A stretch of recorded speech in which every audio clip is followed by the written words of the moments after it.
Hey guys, Zach here. Today I'm going to be showing you guys how to take better pictures of nature. So let's get into it. The first thing you want to do is find a subject. The subject is the point of interest that everything in the photo leads to. So find something that's cool. It could be a hill, rock, flower, bush, or anything that seems interesting. So let's look around and find a subject. We could use this tree as an example. The next step is finding what message you want to convey to the viewer. For this tree, you might want to portray how large it is. In other cases, such as taking a picture of a flower, you might want to portray that the flower is beautiful. So you would take a close-up photo of it to capture the detail. We'll get a little bit more in depth about shot types later. Now that you found the message you want to convey, the third step is finding the perfect angle. Finding a great angle for your subject is a crucial part of the image. There are many different types of camera angles. Low captures the subject from a low perspective. High captures the subject from above. There's hip level, eye level, shoulder level, and many more. These angles can not only shape our perspective of the subject, but they can also shape our perception of the subject. What do I mean by this? Angles can share a feeling with the viewer. When finding the perfect angle, you want to ask yourself what feeling you want to impress upon the viewer about your subject. For example, if you wanted to take a picture of a tree, preferably a large tree like this, you could take a picture of the full thing from far away, but that wouldn't display the largeness of the tree. However, if you want to make it seem ginormous, you're going to have to get really close to the center of the tree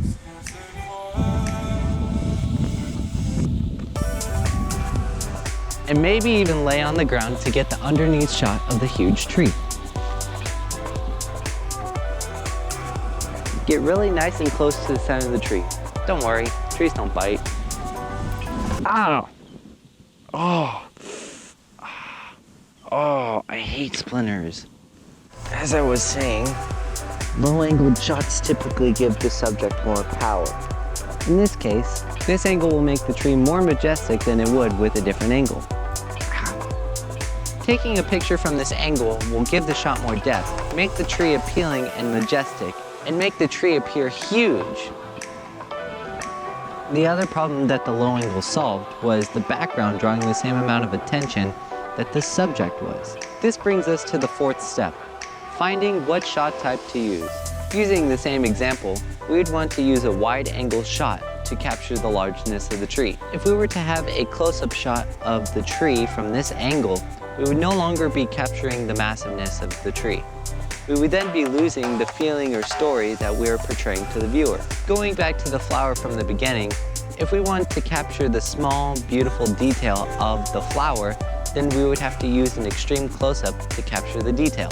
Now for the fifth step, we're going to be talking about the foreground and background. For this step, you sometimes have to be creative.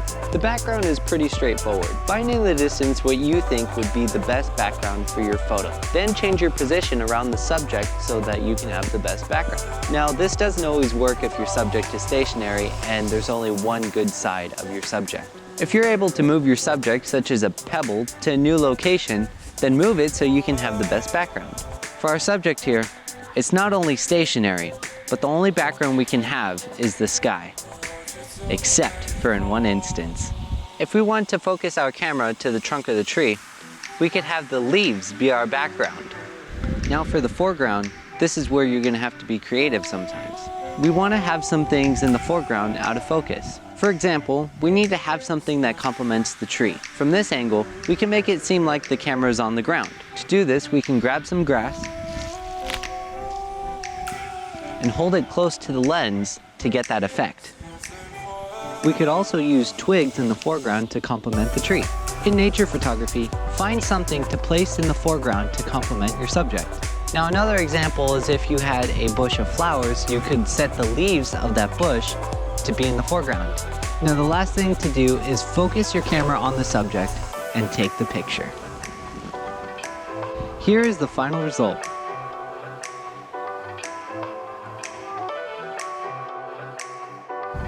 Thank you guys for watching this video. I hope this was helpful. Please leave a like and subscribe.